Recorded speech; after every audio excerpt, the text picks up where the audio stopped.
დავბრუნდით პირდაპირ ეთერში გადაცემის სტუმართან ერთად წმინდა ალექსანდრე ნეველის სახელობის ტაძრის წინამძღვარი დეკანოზი ბიძინა გუნია გვეწვია სტუდიაში. დაგულოცეთ მამაო. ერთმა დაგულოცეთ. ჩვენ ისეთ საინტერესო თემაზე და მნიშვნელოვან თემაზე ვსაუბრობთ, როგორიც არის ლოცვა კურთხევის აღსრულების აუცილებლობა. მამაო, პირველ რიგში მინდა გკითხოთ, ჩვენ მორწმუნენი, რომლებიც დავდივართ ტაძრებში, ხშირად მივდივართ ლოცვა კურთხევის მისაღებად ჩვენ სულიერ მოძღვრებთან. ასევე შესაძლოა ჩვენი სურვილით არა, მაგრამ თვითონ ჩვენმა მოძღვარმა მოგცეს რაიმე საკითხის შესახებ ლოცვა კურთხევა და დაგულოცოს. რომ გითხრათ, აი რა საკითხებია, ანუ ყველანაირ თემაზე, ყველა საკითხზე შეიძლება თუ არა მოძღვრისგან მივიღოთ ლოცვა კურთხევა.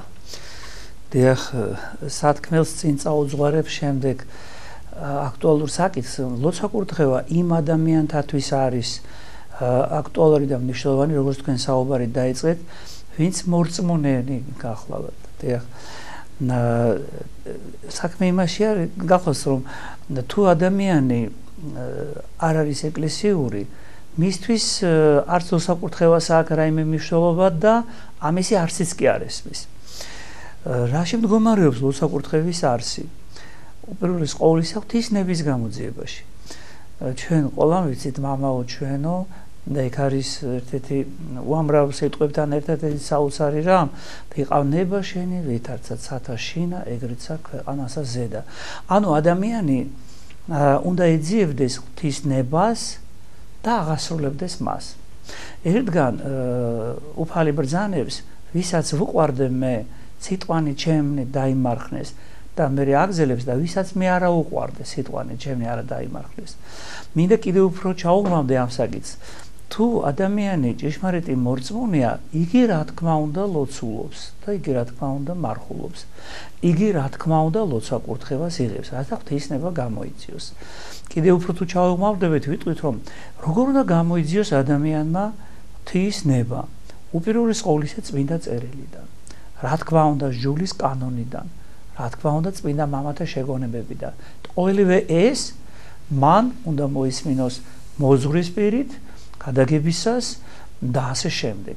ასე რომ, როდესაც საკითხი სულიერ თემას ეხება, უნდა მივიდეთ მოძღვართან და ავიღოთ ლოცვა კურთხევა და ეს ნიშნავს, რომ ღვთისნებისთანავე მოქმედებთ. ვაკეთებთ არა იმას, რაც მე მინდა, არამედ ვაკეთებ იმას, რაც უფლისთვის იქნება სათნო და ჩვენი სულისთვის სარგო. ყველაზე კარგად ლოცვა კურთხევის მნიშვნელობა მონასტრებში ვლინდება. მონასტერში არც ერთი ადამიანი თავისი ნების შესაბამისად არ მოქმედებს. მაგალითად, ყველა მონასტერს თავისი ტიპი კონი აქვს, მაგრამ წარმოვიდგინოთ ერთ-ერთი მონასტერი დილის 5 საათზე დგებიან. გარკვეული პერიოდი 1/4 საათი იქ კელის ლოცვას და მოწესრიგებას ეხება, შემდეგ 6:30-ზე ერთად იკრიბებიან, იწყება ლოცვები, შუაღამიანი, ცისკარი, საბათ 3 საათი გრძელდება. ამის მერე მცირე ხანს ისვენებენ, შემდეგ არის პირველი ტრაპეზი და მაგალითად ჩვენ ტრაპეზის შემდეგ შეგიძლია გვაქვს ესეთი სურვილი ხანდახან უცრავად ამ გამოტკნით, წამოვწვეთ ტელევიზორს შეხვდეთ, რა თქმა უნდა, ასეთი რამე არ ხდება. და რაც თვითონ სურს მონაზონს იმას კი არ ასრულებს, არამედ რასაც დაავალებენ. მაგალითად დღეს დაავალებენ სიტყვაზე წიგნის კითხველად დადგეს, ან გალობა შეისწავლოს, ან ბოსტანში მეურნეობას მიხედოს, ან ფუტკარს მიხედოს და მრავალი სხვა. ამის შემდეგ სხვადასხვა მორჩილებები აქვს, բայց რა თქმა უნდა, მსკვნელზე ლოცვაც შეიძლება იყოს 1000 რამ. ანუ ჩვენ ერში ცხოვრობთ, ხშირად გვიჩნდება ამის განცდა, რომ მე რაც მინდა იმას გავაკეთებ. მე ვარ თავისუფალი ადამიანი და მე აღმოჩნდება, რომ ჩვენ თავისუფლება გვესმის არასწორად და თავისუფლება გონია ჩვენ ვნებებს აყოლა და იმ სურვილების დაკმაყოფილება, რომელიც შეიძლება არასწორია. ერთ გავრცელებულ მაგალითსაც მოვიხმობ, დაბადების დღეზე ხშირად უსურვებენ ადამიანებს შემდეგნაირად, რაც არასწორია. აი, რა ჩვენ გინდა ის შეგისრულდესო. და რა თქმა უნდა ეს არასწორია, სწორი იქნება, რაც უფლისთვის ათნოა და შენი სულისთვის სარგო, ის მოგაგოს უფალმა. ეს არის განსხვავება იმ ადამიანებს შორის, რომლებიც რწმენით ცხოვრობენ და რომელთათვის სარწმუნოება მაინც მნიშვნელოვანი არ არის. ეხლა შეიძლება იმ თავ კითხვას, რაც თქვენ დასვით, რა თქმა უნდა, ყველაფერზე არ უნდა მივმართოთ მოძღვარს. დავუშვათ სახლში, ოჯახში რაიმე საყოფა ცხოვრება ნივთის შეძენა მინდა. თუნდაც ის იყოს მაცივარი. რა თქმა უნდა, მე მოძღვარს არ უნდა ვკითხო, თუ რომელი ესე იგი ქარხნის ამ ფირმის თუ რაც მაცივარი შევეზინო, იგი ეხება. არის მამავის ესეთ შემთხვევაში. უცნაური შეკითხვები რა თქმა უნდა არის, მაგრამ ჩვენ უნდა ვიცოდეთ, რომ ლოცვა კურთხევა გულისხმობს, ესე იგი, მაგალითად არა იმას თუ დავუშვათ, მე როგორ წარმართო ჩემი ბიზნესი და ბიზნეს გეგმა შევათანხმო მოძღვართან, რა თქმა უნდა ეს არასწორია.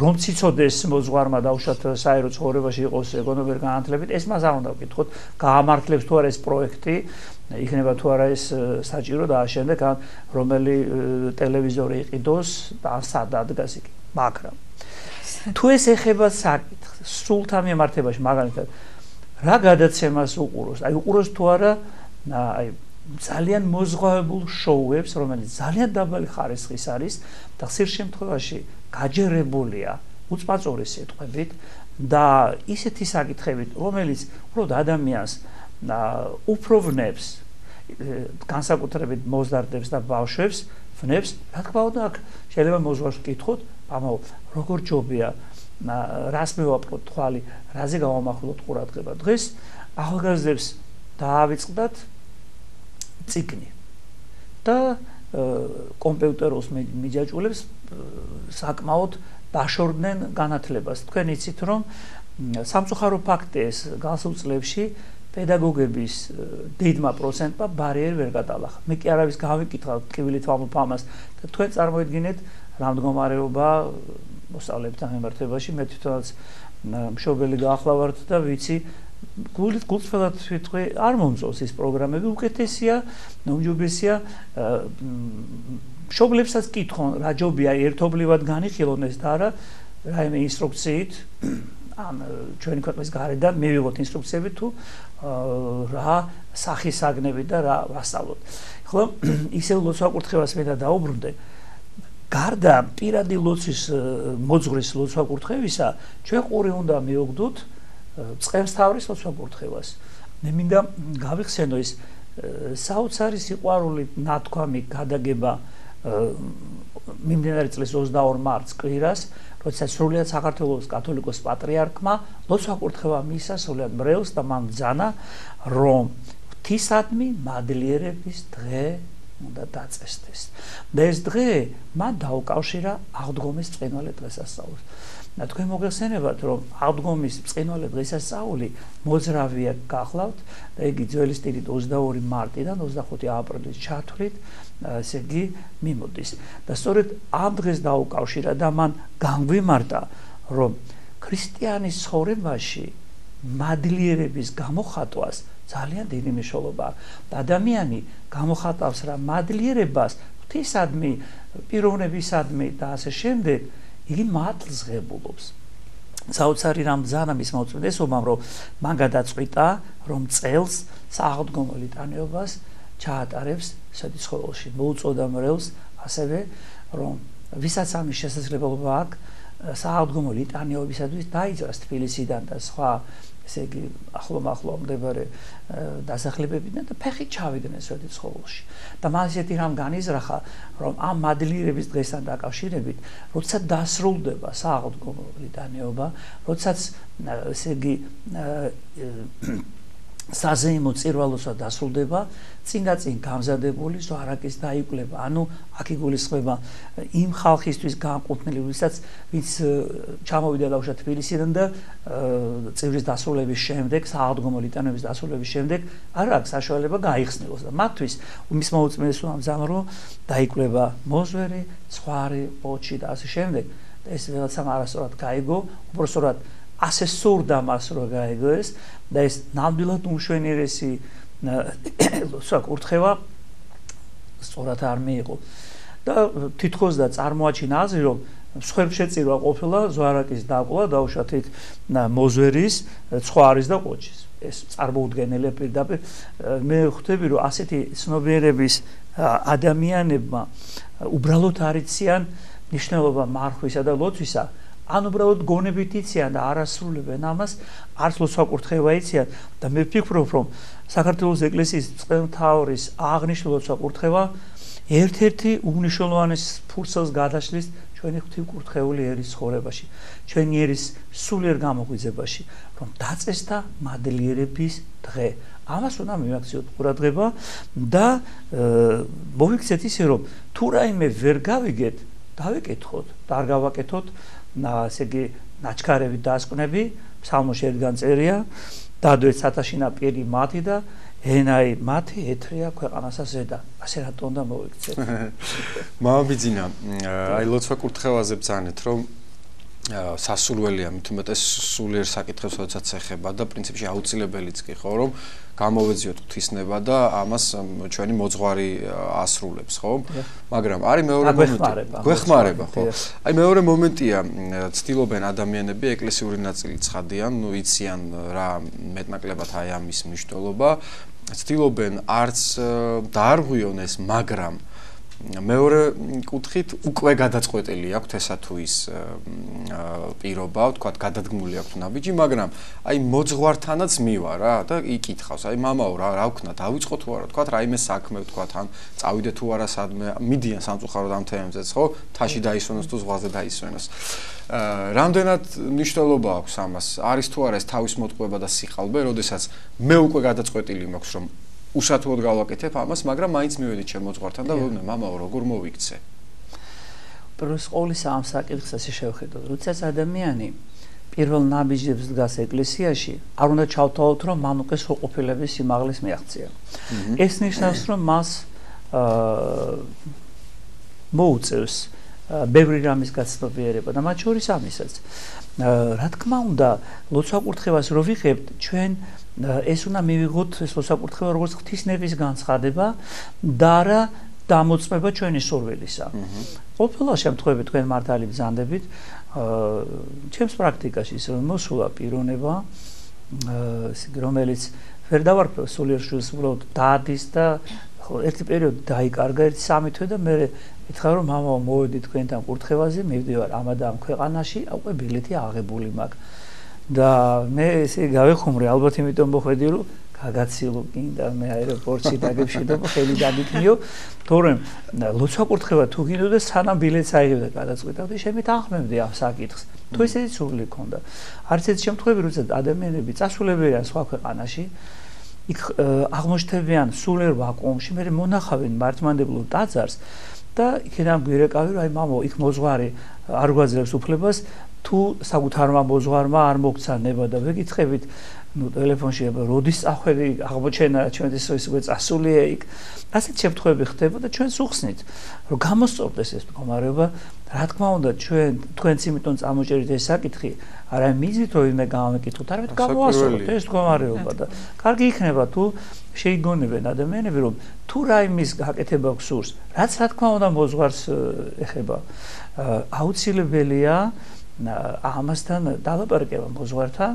და ხშირად არის შემთხვევები როდესაც მოძღვარი თვითონ ვერ იღებს გადაწყვეტილებას და აგზავნის ქორების კოპოს ანუ მასზე ოპერაციას ან გამოსtildeილ მოძღვართან არის ეს საკითხები რომელიც შეიძლება ოჯახურ ურთიერთობების სიზნელეებს ეხება არის ეს საკითხებს რომლის გადაწყვეტა გარკვეულ მოფიქრებას გულისხმობს ასე მყისიერად შეიძლება ვერ მიიღოს პასუხი და ამან რეული ამის გამო არ უნდა დამტყობდეს. თავარია რომ მართლა გვიყვარდეს გული თუფალი და თუ გვიყვარს როგორც ეს სახარებაში წერე და თქვი, მაშინ და დავიმარხოთ, დავეუნჯოთ მისი სიტყვები და შევასრულოთ კიდეც, მოვიძიოთ ღვთისნება. ეს არის მთავარი ლოცვა-კურთხევის არსი. წინააღმდეგ შემთხვევაში, ანუ თუ ჩვენ არ გვექნება მორჩილება, თუ ჩვენ არ გვექნება ღვთისნების გამოძიების სურვილი და მისი აღსრულების სურვილი, ბაში ლოცვა-კურთხევას პროტანს გარკვეული შირმის მნიშვნელობა ექნება და არანაირი ფასეულები არ იქნება. მამაბიძინა, აი არის შემთხვევები, როდესაც ადამიანი მიდის მოძღვართან, თქვათ, ლოცვა-კურთხევის მისაღებად, მაგრამ მისგან იღებს ისეთ პასუხს და ისეთ ლოცვა-კურთხევას, რომელსაც თვითონ ეს ადამიანი პრინციპულად არ ეთანხმება. არის ესეთი შემთხვევებიც. აი ამ შემთხვევაში რა უნდა გააკეთოს, თქვათ, სულიერმა შვილმა? ხო, გასაგებია, იცით, საკითხი ასე დგას. კიდევ ერთხელ ვიტყვი, ადამიანი მოძღვართან ლოცვა-კურთხევაზე უნდა მივიდეს სულიერ საკითხებთან დაკავშირებით და არა ყოფით საკითხებთან. დაუშვათ აგარაკის რაც შეიძინოს სიტუაცია მარტყოფში თუ მანგლისში და ასე შემდეგ, ან ბინას ადეყიდოს, ან ესე იგი მოსავალი რისი მოიყვანოს. ასე გებია. მაგრამ საქმე რა შეეცით, რომ კიდევ ერთხელ მინდა ხაზი გაუსვა, რომ ღვთის ლოცვა-კურთხევა ღვთისნების გამოძიების, ღვთისგან დალოცვის საჭიროებას ემსახურება. აქედან დამოვიდეთ, ჩვენ უფრო მეცაც ვიტყვი, ხშირად ლოცვა-კურთხევას ჩვენ ვიღებთ პირდაპირ უფლისაგან. აი მაგალითად, საზრდელის, საჭმელის მიღების წინ ჩვენ ვამბობთ ლოცვას. და თუ იმ დროს მოძღვარი არ არის, უფალს ვეუბნებით, რომ მაგურთხე. და ასევე საზრდელის მიღების შემდეგ, იმიტომ რომ ჩვენ დილასაღამოს გვიწევს ან შაბათდღესაც საკვების მიღება და აუცილებლად საჭმლის წინ მიღების წინ ამის დასრულების ლოცვა უნდა ავიღოთ, ლოცვა უნდა ვთქვათ. რა თქმა უნდა, მამანისთვის, ვინც მხოლოდ განკითხვის სულით არის, ესე იგი, შეპყრობილი სამწუხაროდ, ისინი არ ჭამის წინ და არ ჭამის შემდეგ ლოცვას არ ამბობენ და ამიტომ არის რომ ეს ღვთისადმი მადლიერების დღეს ვერ გაიგეს და მისი უწმინდესობის დალოცვა და ლოცვა-კურთხევა ვერ მიიღეს, ესე ვთქვათ, მაგრამ ვისურვებდი რომ ისინი დაფიქრებული იყვნენ და მიიღონ. და ასეთი რამ ხდება ხოლმე სამწუხაროდ, ამიტომ არის მნიშვნელოვანი რომ ის კი არ დაუშვათ მე რადიკალურად არ მომწონს ეს. მაგალითად მეუნება მოძღვარი რომ შენ ესე იგი იმის გამო რომ აი ეს ცოდვები დაძლიო რაღაც უნდა შეასრულო. რაღაცას ნიშნავს, ამ დამატებით რაღაც ფსალმური წაეკითხო, ან მეტანია შეასრულო და თორემ იმას რადიკალურად არ სურს ამის გაკეთება. ან ეუბნება რომ აი ეს ცოდვები შუა იმიტომ გააქვს, როგორ ჩანს, შენ რაღაც ძალიან ესე იგი დიდ დროს უთმობ ტელევიზიას და რაღაც განსაკუთრებულად ისეთ გადაცემებს უყურებ, რაც შეიძლება შემდეგ ან სიზმრებში წარმოჩინდეს, ან შენ ხასიათში, ან შენ აგრესიულ გამოხდომაში და უთხრას რომ მოდი თავი შეიკავე რაღაცის ყურებისაგან და იმას არ სურს ეს. მაგალითად, მე ვიცი რომ ძალიან ბევრი ადამიანი უყურებს სერიალებს, მაგრამ სვამ ერთ კითხვას. ეს ბატონმა რეზო ჩხეიძე მითხრა. თუ იციან თუ რა ღირებულების არის ზოგადად სერიალები. მე გეტყვით ისეთ ერთ-ერთ შეხვედრაზე ყველა იცნობს ალბათ საზოგადოება რეზო ჩხეიძეს, მან გამიზიარა აზრის დაახლოებით 10-15 წლის იყო ვეფხის ტყაოსნის ეკრანიზაციასთან დაკავშირებით. და მან მითხრა რომ ფილმი საკმაოდ დიდ დროს მოითხოვს, უბრალოდ არ მახსოვს შეიძლება ვთქვი, მაგრამ 2 საათი და 20 წუთი და ის უნდა ჩაეტიოს უფრო ნაკლებ დროში.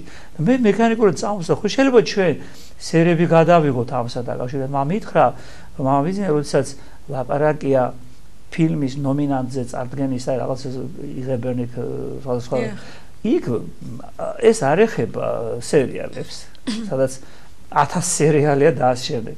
ეს არის სამწუხაროდ შემთხვევაში ძალზე მდარე ხარისხის ინფორმაცია შეგვითავისინოთ და ხშირად ადამიანები ირეალურ სამყაროში აღმოჩნდებიან, გაურბიან რა რეალურ ცხოვრებას და აქ შეიძლება მოძღვარ მოთხრას იქნებ გადახედო შენ ამას, იქნებ ესე ისურო. ლოცვა-კურთხევა არ არის ძალადობა. ეს არის ღვთისნების გამოსაძიებლად მიმართულების მიცემა. რა თქმა უნდა, როდესაც ეკლესია აწესებს მარხვას, პიროვნება შეუძლია არ დაიცვას მარხვა.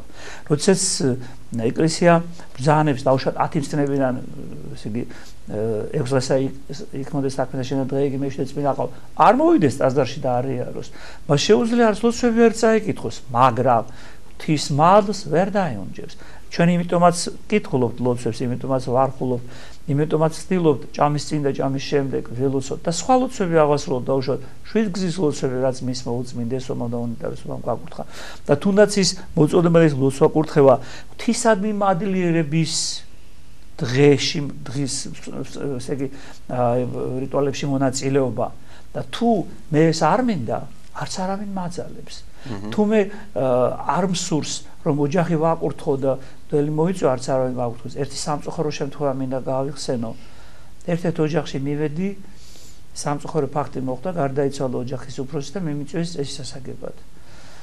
და სანამ ამ რიტუალის აღსრულებას დავიწყებდი, შვილმა მთხოვა და გვერდით ოთახში გამიყვანა და მითხრა: მამო, მამაჩემი ცოტა უცნაური კაცი იყო და დაჟინებით ითხოვდაო მე რომ მოვკვდებიო მგდელი არ მომიყვანო თუ და თქვენო რა სიტყვითო მე ჩავალაგე ყველაფერი და წამოვიდი და უთხარი ადამიანის ნების საწინააღმდეგოდ ჩვენ არაფერს არ ვაკეთებთ ჩვენ იმ კაცს ესე არ აუგეთ რადგან ეს მისი დაჟინებული თხოვნა ყოფილა ეს თხოვნა მას არ შეუცვლია და ასე რომ მე რაც არ უნდა მინდოდეს პიროვნებამ სხვა პიროვნებამ მიიღოს მადლი თუ მას არ აქვს ამის სურვილი მადლის მიღების ეკეთის მიღებით მაშინ ესე იგი გამორიცხული ყველა ესე ლოცვა კურთხევა ძალადობა არის მიმართულება აჩვენებს ადამიანს საით უნდა წახვიდე თვითონ უფალი ბრძანებს ან მამონას დაეხსნები ანუ ეშმაკს და ჩემთან გექნება წილი ან ჩემთან აღარ გექნება წილი და მამონას დაემონები ეს ადამიანთა თავისუფალი არჩევანი გახვა ნებაყოფლობითი აქტია ძალიან დიდი მადლობა უნდა დავასრულოთ მამაო საუბარი შევახსენოთ ტელემაყურებელს რომ ლოცვა კურთხევის მნიშვნელობის შესახებ საუბრობდა წმინდა ალექსანდრე ნეველის სახელობის ტაძრის წინამძღვარი დეკანოზი ბიძინა გუნია